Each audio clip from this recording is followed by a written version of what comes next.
ಈ ದೇಶವನ್ನು ಉಳಿಸಬೇಕು. ಯಾವ ದೇಶ ಬಿಜೆಪಿ ಮತ್ತು ನರೇಂದ್ರ ಮೋದಿ ಒಂದು ಕೋಮುವಾದಿ ಒಂದು ವಿಷಯದ ಬೀಜವನ್ನು ಬಿತ್ತನೆ ಮಾಡಿ ಇಡೀ ದೇಶವನ್ನು ವಿಭಾಗ ಮಾಡ್ತಾ ಇದ್ದಾರೆ. ಅದರ ವಿರುದ್ಧವಾಗಿ ನಮ್ಮ ನಾಯಕರಾದಂತ ರಾಹುಲ್ ಗಾಂಧಿಯವರು ಇವತ್ತು ಬೆಂಗಳೂರಿಗೆ ಬಂದು ಈ ವೇದಿಕೆ ಮೂಲಕ ಬೆಂಗಳೂರಿನ ಜನರ ಮುಂದೆ ನಿಂತು ಆ ಹೋರಾಟ ಈ ದೇಶದ ಪ್ರಜಾಪ್ರಭುತ್ವವನ್ನು ಉಳಿಸೋದಕ್ಕೆ ಇವತ್ತು ನಮ್ಮ ನಾಯಕರಾದಂತಹ ರಾಹುಲ್ ಗಾಂಧಿಯವರು ಬೆಂಗಳೂರಿಗೆ ಬಂದಿದ್ದಾರೆ. ಯಾಕೆ ಬಂದಿದ್ದಾರೆ? ಈ ದೇಶದ ಬಡವರನ್ನು ಉಳಿಸೋದಕ್ಕೆ, ಈ ದೇಶದ ಬಡವರ ಓಟಿನ ಮತದ ಅಧಿಕಾರವನ್ನು ಉಳಿಸೋದಕ್ಕೆ ಇವರು ರಾಹುಲ್ ಗಾಂಧಿಯವರು, ಅವರ ಜೊತೆಗೆ ಸನ್ಮಾನ್ಯ ಮಲ್ಲಿಕಾರ್ಜುನ್ ಖರ್ಗೆ ಅವರು, ಅವ್ರ ಜೊತೆ ನಮ್ಮ ನಾಯಕರಾದಂತಹ ಸಿದ್ದರಾಮಯ್ಯನವರು, ನಮ್ಮ ನಾಯಕರಾದ DK ಶಿವಕುಮಾರ್ ಅವರು ಎಲ್ಲರೂ ಕೂಡ ಇಲ್ಲಿ ಬಂದಿರತಕ್ಕಂಥದ್ದು ಈ ದೇಶದ ಪ್ರಜಾಪ್ರಭುತ್ವವನ್ನು ಉಳಿಸಬೇಕು, ಈ ದೇಶದ ಸಂವಿಧಾನವನ್ನು ಉಳಿಸೋದಕ್ಕೆ. ಇವತ್ತು ನಮ್ಮ ದೇಶದ ಬಡವರು, ನಮ್ಮ ದೇಶದ ಪ್ರಗತಿ ರಾಹುಲ್ ಗಾಂಧಿಯವರ, ಮಲ್ಲಿಕಾರ್ಜುನ್ ಖರ್ಗೆ ಅವರ ನೇತೃತ್ವದಲ್ಲಿ कैसे बदले गए. 10 बाय 10 के घर में रूम में अगर 90 लोगों का वोटर लिस्ट होता है और महाराष्ट्र में एक हॉस्टल में अगर 9000 वोटर्स होते हैं तो आप समझिए ये क्या इलेक्शन कमीशन है कि वोटर लिस्ट से हटाया जा रहा है.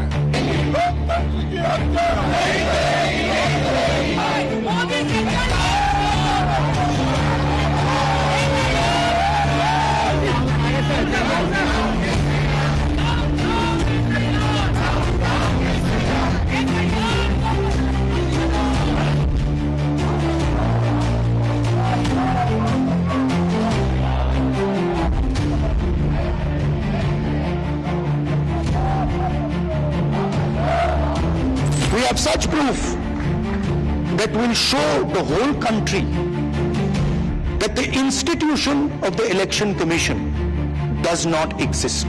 And you will see the shockwave that is going to go through the electoral system when we release this data. It's literally like an atom bomb. Now we have concrete 100% proof of Election Commission allowing cheating in a seat in Karnataka. Not 90%. When we decide to show it to you, it is 100% proof. We just looked at one constituency and we found this. And I'm absolutely convinced that constituency after constituency, this is the drama that is taking place. If 15 seats were rigged, he would not be the Prime Minister of India. The Election Commission vote चोरी में involved. किसके लिए करा रहा है? किसके लिए करा रहा है? बीजेपी के लिए करा रहा है. I want to send a message to Election Commission. If you think you're going to get away with this, if your officers think you're going to get away with this, you're mistaken. You're not going to get away with this because we are going to come for you. Eligible voters in the voters list. Some new people are included in the voters list. That means they are not the voters of the. That is what.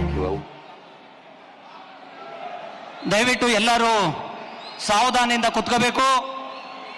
ಈ ಒಂದು ಕಾರ್ಯಕ್ರಮ ನಿಮಗೆ ಗೊತ್ತಿದೆ ಎಷ್ಟು ಪ್ರಮುಖವಾದಂತ ಕಾರ್ಯಕ್ರಮ. ಸನ್ಮಾನ್ಯ ರಾಹುಲ್ ಗಾಂಧಿ ಅವರು ಬಂದಿದ್ದಾರೆ. ಎಲ್ಲರೂ ಕೂಡ ನೀವು ಹೇಳಬೇಕು ರಾಹುಲ್ ಗಾಂಧಿ ಅವರಿಗೆ ಜಿಂದಾಬಾದ್ ಅಂತ. ರಾಹುಲ್ ಗಾಂಧಿ, ಮಲ್ಲಿಕಾರ್ಜುನ್ ಖರ್ಗೆ, ಸಿದ್ದರಾಮಯ್ಯನವ್ರಿಗೆ, DK ಶಿವಕುಮಾರ್ ಅವ್ರಿಗೆ, KC ವೇಣುಗೋಪಾಲ್ ಅವ್ರಿಗೆ, ಸುರ್ಜೇವಾಲಾ ಅವ್ರಿಗೆ.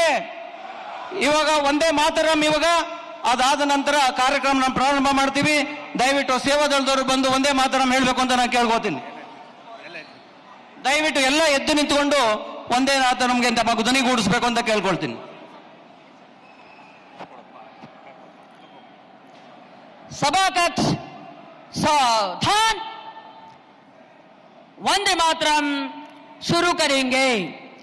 वंदे मातरम, वंदे मातरम. सुजलाम सुफलाम मलयज शीतलाम सस्य श्यामलाम मातरम. वंदे मातरम. शुभ्र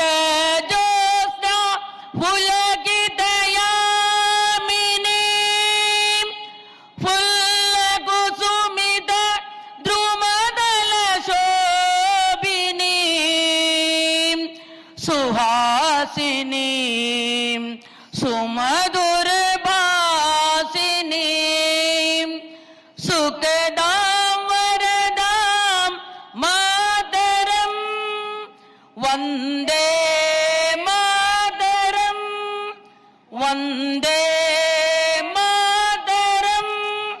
धन्यवाद। ಎಲ್ಲರೂ ಕೂತ್ಕೊಳ್ಳಿ. ಧನ್ಯವಾದಗಳು ಎಲ್ಲರೂ ಕೂಡ.